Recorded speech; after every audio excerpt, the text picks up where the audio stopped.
This is the basketball show. What they gonna say next? Hello, we are excited for another episode of the Basketball Show, proudly brought to you by TCL, 2K and News Corp. I'm Jo Healy. This is Shane Heel. Hammer, the NBL regular season is finally over. Is the season still going? Is it still?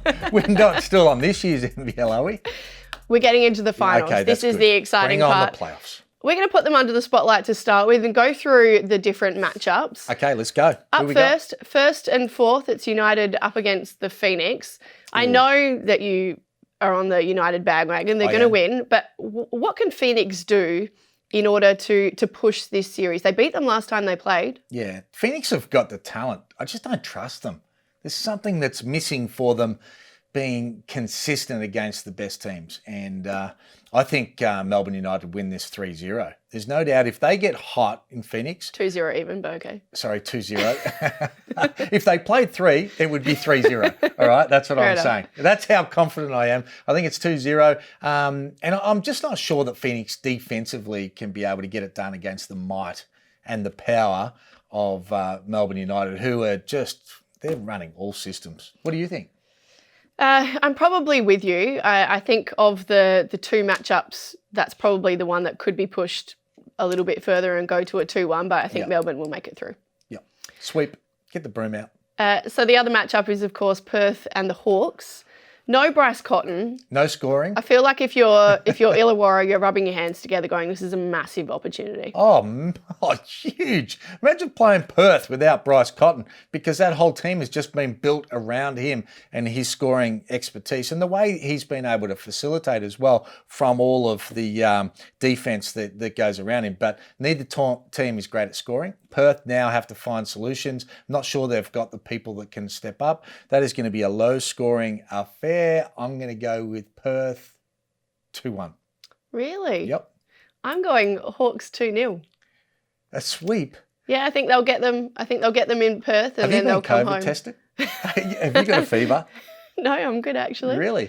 Yep, that's where I'm going. Okay.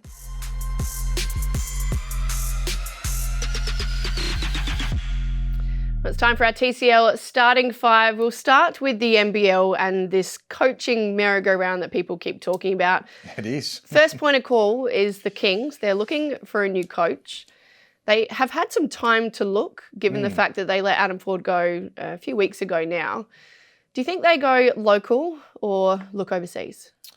Well, I know absolutely nothing, to be honest with you. I know nothing. But I would have speculated that they would go overseas with the contacts, Luke Longley, Andrew Bogut. And you came up with a quote. What was the quote? Somebody, I can't remember where I read it, but somebody had said that the Kings head coaching role is the most coveted coaching gig outside of the NBA in the world. Which I believe is that. a massive call, but a great thing for the NBL. I just think with the international connections of Luke and Bogues that they will get somebody pretty high profile to be able to build around and recruit with and all the rest of it. But as I said, I know nothing. All right, we'll see how that one plays out. I know they have had interest from the States as well as locally. But as you say, it's whether they decide to utilise the basketball heads of the management committee and the ownership and have someone local or flex those that's why you get those muscles. Guys involved, right? With the what Luke Longley provides and the history of Andrew Bogut. I mean, you haven't got two better people in Australian basketball history that have more contacts overseas to be able to get the best people. So this is where they come into play, in my opinion. Throw Chris Pongras in there as well with his NBA experience, and you've got a nice something to build on from there. Yep. James Duncan, Kings assistant coach, is reportedly going to Brisbane. Andre Lamanis set to head overseas, apparently. Do you like that fit? And how do you see that working there? I didn't even know who James was. Even though he'd been at the Kings, I didn't even know his name. So when they said James had got the job, I said, who's James? I don't know whether it's good or not. It could be fantastic, but I just don't know where he's come from or what he's done apart from being on the Kings bench for the last couple of years. So, interesting. I hope CJ Bruton stays involved. He's been there for a long time. Great person, friend of the show, and, disappointed that he was overlooked. But, we'll see how James goes. Well, on that, So moving on, we've got this, the merry-go-round continues in terms of the puzzle pieces that are going around. CJ and Adam Ford are reportedly set to be interviewing for the Cairns job. Right. So, and then Mike Kelly's obviously living in Cairns. It's really hard to keep up with everything. And they're talking about Mike Kelly being approached to be an assistant coach in Brisbane. Potentially. So, and then the other one, Trevor Gleeson at the Wildcats. They say he's gone. Yeah. We heard that a month ago, gone to Japan or somewhere in Asia on a big contract. So it'll be interesting. Another job opening up there and potentially change of ownership and all the rest of it. So is this the end of the Wildcats? Maybe not. They've had success there, obviously, prior to when Gleeson arrived. Yeah. So I don't know. I think that's probably jumping the gun a little on I was Perth. only raising a question. I wasn't saying they're gone.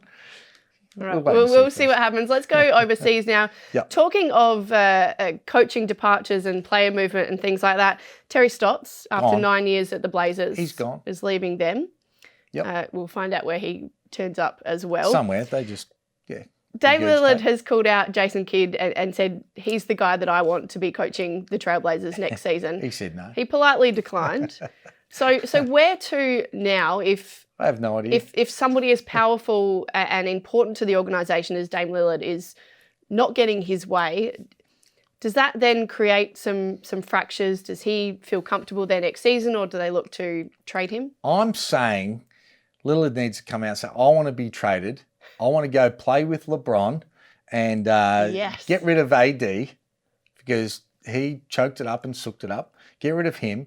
And get Dame to LA because LeBron's going to want to be able to beef up, the talent around him and see where that can work. That's how do you feel? I like the idea of it. I would love to see. It work? I think so. I guess the Both AD clubs work from that.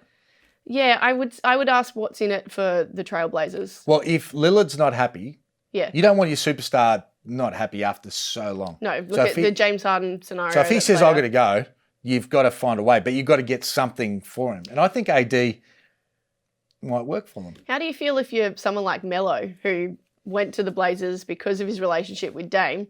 I feel like Dame will sort of take him to the Lakers. That's the NBA. That's the way he could end up at the Lakers, which would be great as well. I'd like to see him at the Lakers. That would be amazing. Hey, now you're talking. Now you're happy. LeBron will be able to pull them all together, try and bring stock from everywhere to give himself a chance. Our next one, Luka Doncic, I don't think fits into that We scenario. Love Luka. But we do want to see him succeed. He needs better people around him. Of course. He dropped 46 points in their Game 7 loss. He's a freak. But he just doesn't have the support. Porzingis, we need to get rid of him because he's just not up to it. He's not that key guy to be able to get that done. And Cuban needs to be able to go out and try and attract that. I feel like he's got the gravitas to be able to do that, but it's who, I guess. It's got to be a fit of somebody that is a superstar but willing to play with somebody that has so much of the ball in Luka. I don't even know off the top of my head. But no, me either. It's not Porzingis. It concerns me a little bit because you look at some of the other major superstars and a lot of them are locked in for the next couple of years. Yeah. I'm thinking somebody like a Bam Adebayo or something, but I think he's also... Anyway, we'll see how it plays out, but Luka needs help. He definitely needs the bottom but line. he is a star. Even without help, we love watching you, pal. Definitely.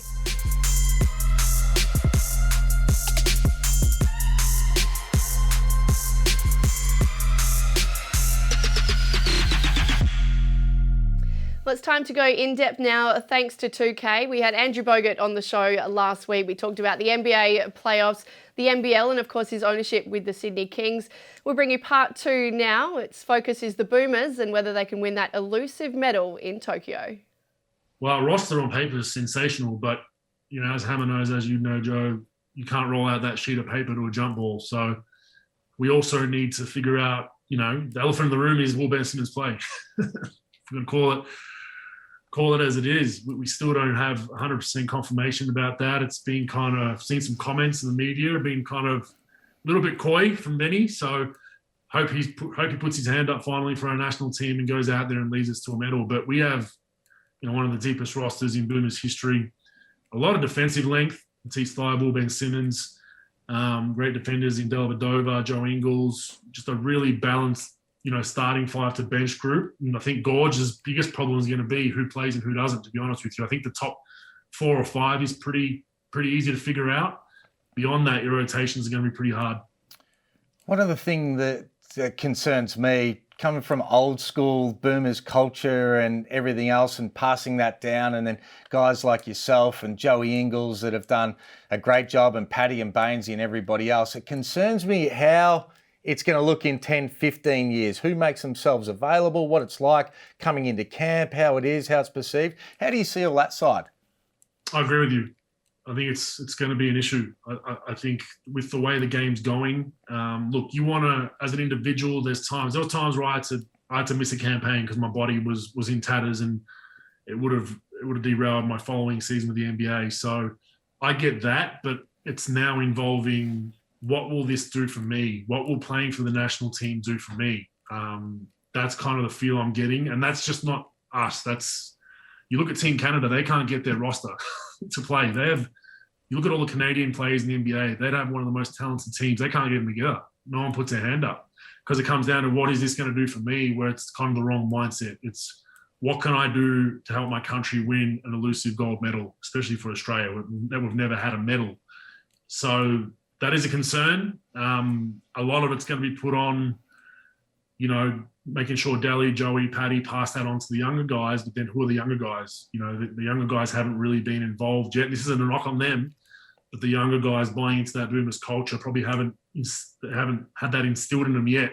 And then if it is instilled, who are going to be those next 2 or 3 guys that instill it, for the future? And it is a valid concern. Well, what do you do if you're Brian Goorjian? Do you take some of those younger guys and blood them early to try and instill that? Your Josh Giddeys, your Will Magnays, those kind of players? I think it's a balance. You need, I think Josh Giddey should be there at 11, 12. If I had to say, I think he's going to be, a guy that I think he's one of those guys that I think would buy in pretty quickly to that Boomers culture and not so much make it about himself. So I think he'd be a smart guy to put I think Hammer's talked about it before, where your first Olympics, Hammer, you didn't play that much. And I remember the story you told me, you were basically cruising around eating ice creams in the village a lot, not playing a lot of minutes, but it was an invaluable learning experience for you to learn from the big dogs and the guys that had been there. So then it was your opportunity the next time you instilled that to the young guys. And I think that's the same kind of thing you want to do with a Josh Giddey, is have him around that culture. So it is hard. Gorge is paid to win. So he might think, I want an 11, 12 guy that's going to help me win more than blooding a guy. But I think the talent is pretty similar with those last, probably 2 or 3 spots, where I will take the younger guy 9 times out of 10. Hey, I've got one more on the Boomers. I know that when you retired, we talked about the fact that you could potentially be part of the squad in some way. Has anything happened in that regard? Could you be part of that? Could you be going to Tokyo yourself as part of the coaching team? I got offered that, Joe. I got offered the assistant coaching role. Gorge gave me a call pretty early on in receiving it, and I wanted to do it, but the uncertainty of coronavirus, the uncertainty of travel, everything just being up in the air, it was just something I didn't want to do for that very reason. 2 young kids at home. I've enjoyed being home a little bit more.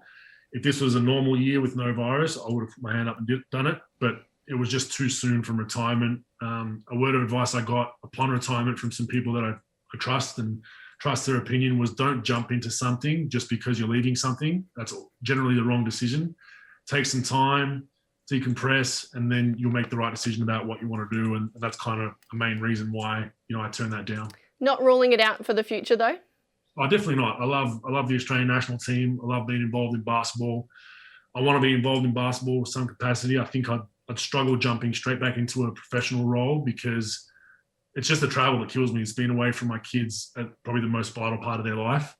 And then, getting fired, moving jobs, doing all that. I probably wouldn't do the club thing, but the national team thing in the future would definitely be something I'd consider.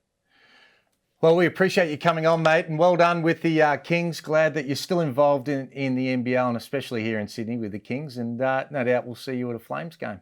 Technically, your boss now too, Hammer. Yeah, exactly. Love it. Please. Hey, shout out to you and Pro as well for the podcast. It's been awesome so far. Thank you very much. Thanks for your time. Well done, mate. Good on you. Cheers.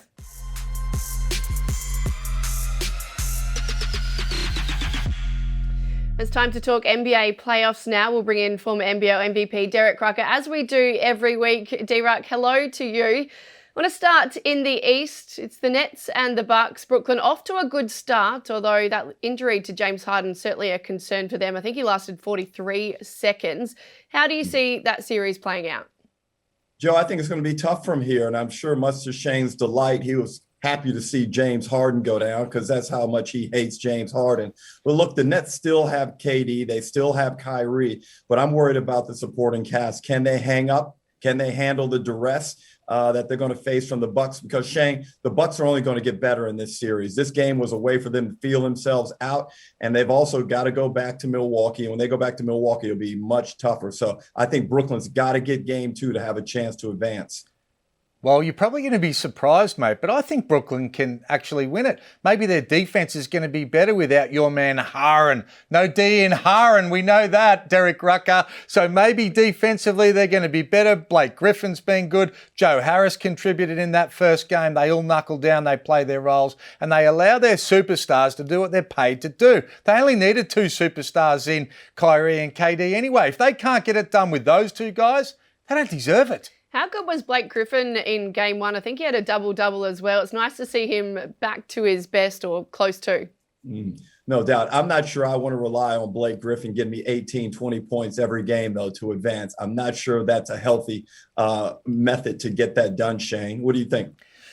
Well, you can't rely on him, but I think they've got enough people to be able to carry the load. I think Middleton's a little bit of a worry for Milwaukee as well. Didn't come up in game 1, needs to be able to step it up. Hasn't shown that he's that reliable second sort of fiddle right now. And if he pulls it together, then Milwaukee will be a chance, but he needs to come through.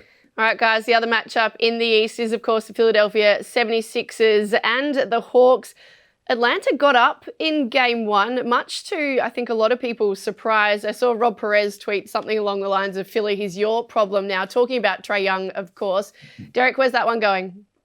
I thought that Trae Young was going to give them all types of problems, more so than perhaps he gave the Knicks, because I'm not sure Philly have someone who can defend him. Shane, Thibault's a really great defender, as we know, but Trae Young may be too small. You know how sometimes the taller guys have difficulty guarding small guards. I think Maxey at some point is going to have to try and take Trae Young out of his comfort zone. If you can do that, then let Thibault worry about Bogdanovich, and I think that's the way that perhaps Philly can get through this series. But I think there's a dangerous one for them. It is. I think Philly will get through just because they've got more talent, and I think they'll wear down Atlanta. But I think the problem comes for Philly in the pick and roll defense. Embiid, big numbers in game 1, but he's not a reliable pick and roll defender. Doesn't have the lateral movement, the mobility, and probably even the desire to be able to get it done either. So I think that's where they're going to have to find some solutions, because Trae Young is going to be able to get space. No matter who he's defending, gets enough on balls to be able to get into the seams, and you're going to need somebody to be able to step up. Well, another concern... Can I ask a quick question, Shane? Can I ask a quick question of Shane here, Joe? With Trae Young now advancing into the second round ahead of Luka, who got the better of that draft? Oh, come off it. Is that a question? Seriously? Yeah, it's a question, Joe. It's a rhetorical question. You're not suggesting that Trae Young's better than Luka. Not a chance. Derek, you know where the door is. In the scheme of things, right now, Trae Young has his franchise better position to advance deeper in the finals, I believe, year in and year out. Yeah, well, I think it's probably more about the supporting cast than it is about that head-to-head of those 2 players. And I think that they need to be able to get someone. Dallas, we spoke about it during the year all the time. Porzingis isn't that guy. He needs to go. They need to bring in a real Robin to be able to sit next to Batman, and they'll go a lot further. That guy's a superstar. Cut it out, D. I know. I don't know what he's talking about. Let's move on to the West. It's Joe Ingles and the Jazz up against the Clippers. The Clips, of course, beat the Mavs in Game 7. Hammer, where's this series going? Jazz. It's going with the Jazz. Derek's going to say I'm biased. He's predictable with what he's saying. But you know that Joey's going to get in the head of Paul George. You know he's going to get that done. He always does, and he always comes through. I think Donovan Mitchell's going to be primed for a big series as well. I think they're going to be too deep. They play together too much. We know your man doesn't want to be at the Clippers anymore. He's going to try and build somewhere else. I told you that weeks ago. And he's just got an excuse built up for why they didn't win. And he's going to limp out of this round just the way the Clippers do.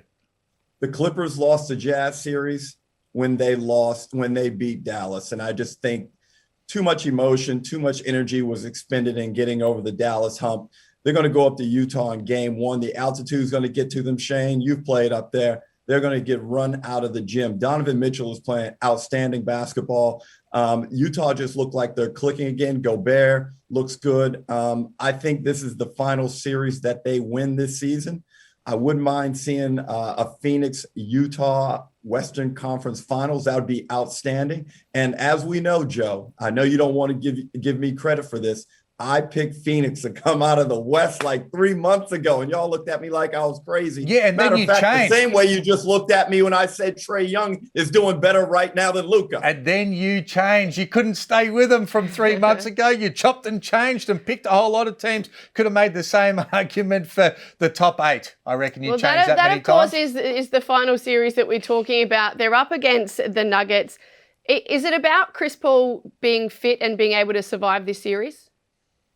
Of course. I mean, he's such a catalyst and organizer. And Shane, throughout his career, I've never been a lover of Chris Paul.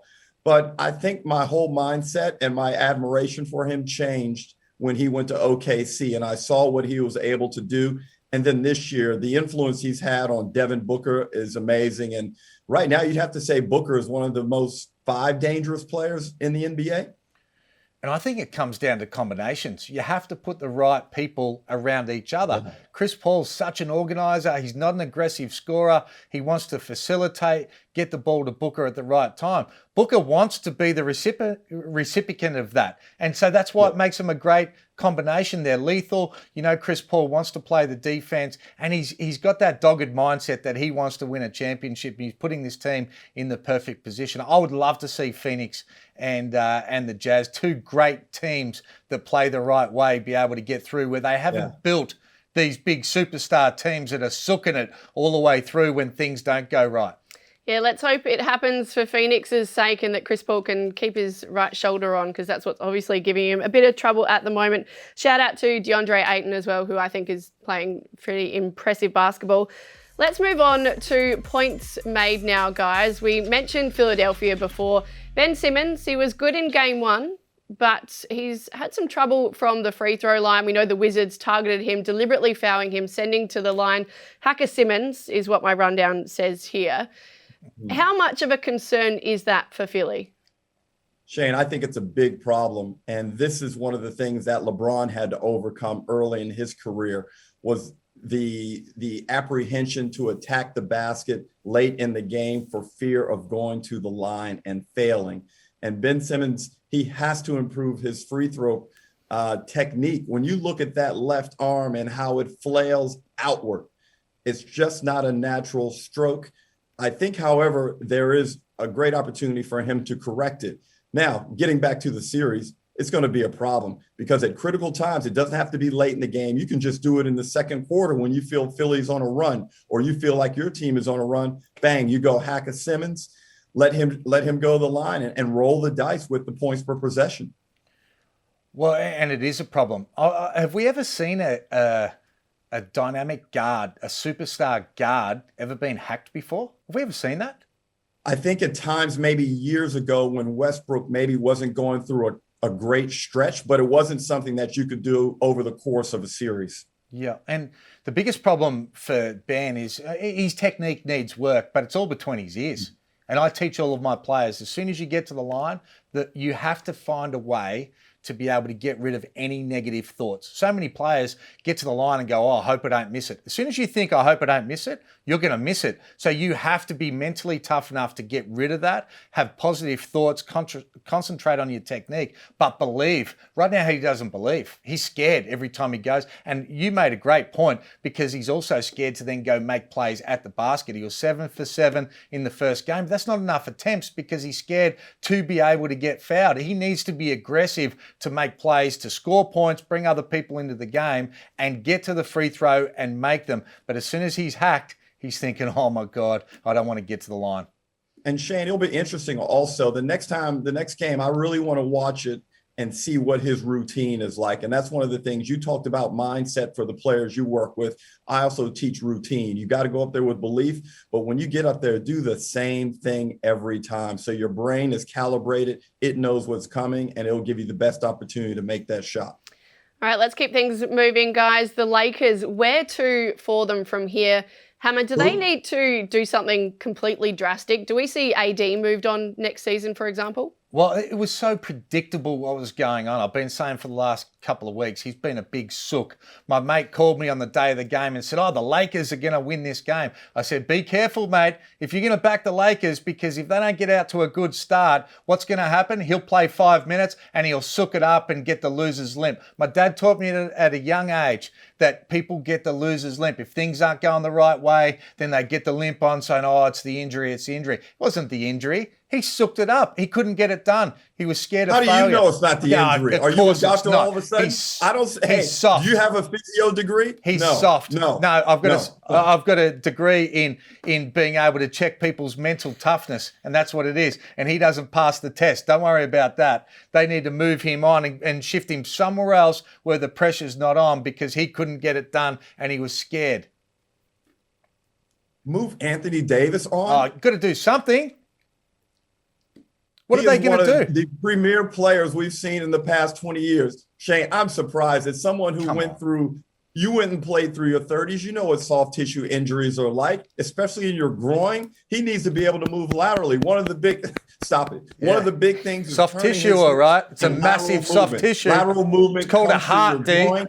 Abductors, adductors. You are not a medical officer. Check this out. I agree with you, though. I think he is soft, but for a different reason. I think he got what he needed last year. He got his championship. He proved everything. Now it's about, hey, you know what? I'm going to take my foot off the pedal a little bit, but he'll come back stronger next year, guarantee. This year, this performance here was embarrassing, but I'm going to give him a little bit of a break. I'm not a huge Anthony Davis fan, but I'm not going to go as hard and say that I didn't believe that he was truly hurt. Well, hold on, but they're going to have to load up in other positions because he couldn't get it done. So now they're looking and saying, well, we've got LeBron James and AD. Where have we fallen short? We need other people. We've got to create this super team. We've got to be able to get more talent because these guys couldn't get it done. And then you look at Luka and you look at some of these other guys that are fighting with less talent and they're giving it everything they've got. You mean Luka, who's on his way to Mexico right now? He's got nobody on his team, D.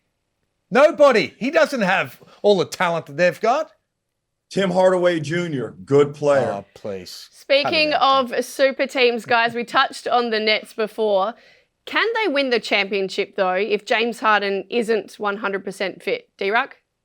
Wow, this is tough. And, you know, I enjoyed the way Harden was playing this season. Out there running the show. He's a dime master. He was playing so efficiently. And I really admire the way he gets out there and he handled this team. They can't win it without him. I think if this thing goes back to Milwaukee at 1-1, the Nets are going to be in a lot of trouble. I know Kyrie's playing outstanding basketball. KD is an unstoppable force, but I think Milwaukee are going to have too much, provided that Chris Middleton can give them a little bit and they can knock down more than 10 threes a game in Milwaukee, Hammer. There you go. Well, I'm not going to write them off.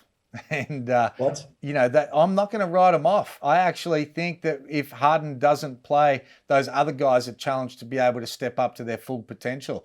And KD and Kyrie, they've got enough to be able to get that done. I think their defense is better, like I said before, and they do have the talent to be able to come through. I'm not sure they will, but I'm not writing them off that they can't win it.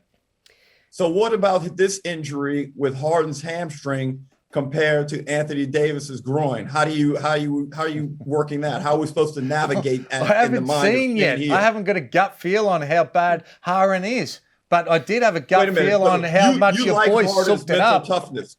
You like Harden's mental toughness? Yeah, no, it's probably more the players that are built around them in the fact that the Nets have already got the super team established. So therefore, without him, they've got a better chance of winning. Joe, you got to ease up on my friends, on me. Some of my friends think you're too hard on me, Joe. I don't know what's going on here. Come off it. All right, so closer to home, we're going to skip ahead to the grand final series and presume that Melbourne United are already there. Can anybody win a game against them in that series? Okay, guys, I've got an admission to make here. Perth are not going to win the championship. Finally, mate. It's sunk in. Only because my man's got hematoma. Yeah. Fair enough. He's bleeding through his leg. All right. If you guys are happy considering that a victory for you guys, because Melbourne United are going to win, and Joe, they're going to sweep through this playoff series. I don't care who they play. Yeah, okay. Hammer, I think you're on the same page there, aren't you? They could play the 2003 Sydney Kings and sweep through this championship series. Well, you know, Charles Barkley, he's got a button that he can push on his show, and then the lights go and everything else when he wants to make a point. Well, I'm making a point, and I agree with you. They are not losing a game. They're going to sweep everybody. Don't worry about that. I want Director Dave, as the lights go and I make this statement, to run out in his mankini, mate, so we get 1 million views to be able to see that, because I want it lit up like a thing. That's my lock. There's no way, Melbourne. Melbourne United. Oh, there we go. Melbourne United aren't losing. Where's Director Dave in the mankini? So, Derek, you don't have this problem so much, but Hammer, we talked at the start of the season about the fact that had Melbourne United gone through the entire season without losing, you'd shave your head. Yeah. If they lose a game in this grand final series, can we bring that back? Cut it out. No, I'm not that silly, but I don't think they would. Like, I love Jock Landale for he actually believed they were going to go through the whole year without losing the game. Now, I've always said they're going to win it, but that was just ridiculous. Now I'm going to go the other way. There's no one that can beat them. Perth can't beat them without Bryce Cotton. They could have competed. I still didn't think they were going to beat them, but they probably would have snuck a game. Southeast Melbourne, they're too up and down. And Illawarra, they can't score enough points. There's no way they're going to be able to get a game Shane, off that Melbourne. argument was valid about the scoring points. That was valid several weeks ago, but they've rejuvenated their offense, I believe, Shane. Not against Melbourne United. Defensively, they're solid. You know, I think Illawarra can, you say 73, I think they can creep up and average 76 points a game in these playoff series. That'll be great, mate, because Melbourne United will get 96 to 76, and there's a 20-point kicking. All right, finally for points made, guys. You know the saying, never meet your idols or your heroes? Have you ever... Yes. Have you ever met somebody who has actually lived up to expectations? I met the late Prince in Miami Beach many, many years ago, and I was disappointed, Joe. I don't know if we were supposed to be on sports, but I'm going to go into the music world.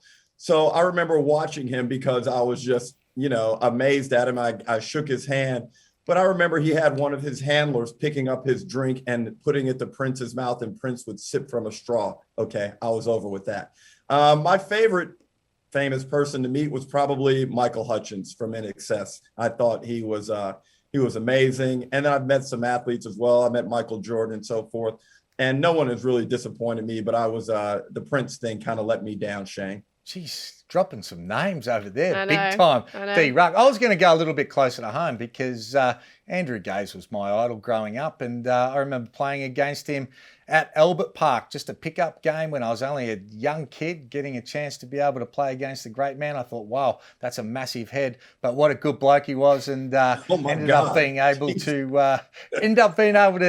room with him for 3 of the 4 Olympics. So yeah, it was a good story. Good bloke. Not Tony Lockett? Tony Lockett? Oh, I'm not sure I met Tony Lockett. Plugger? Love him. Lots of AFL. Hammer, my brother and I grew up playing basketball wearing number 11. So it was disappointing when I eventually met you. I'm joking. Oh, my God. Joe, you got to ease up. I'm messing, of course. Joe, you got too much venom in you. Joe, come up here. You can have some DRB counseling. Tell you one that I did. I interviewed Mello when I was in London. He was there for the NBA, and I was a junior journalist. And honestly, I was so starstruck, I couldn't get a word out. I was like trying to ask him a question. That was a disaster. Wow. Was Lala with him? No, not at the time. I'm sure he was preoccupied. Anyway, that's one for another day. D-Ruck, always good to chat. Thank you very much, and we'll chat to you again next week. Hey, guys, always a pleasure. Good on you, mate.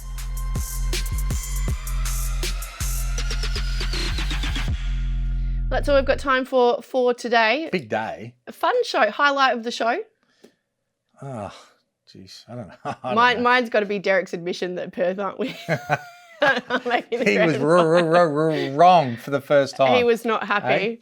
Yeah, good on him. The only concern is if they go and pull a Wildcats and actually make it happen. Nah, They're not winning it from here. Perth are done.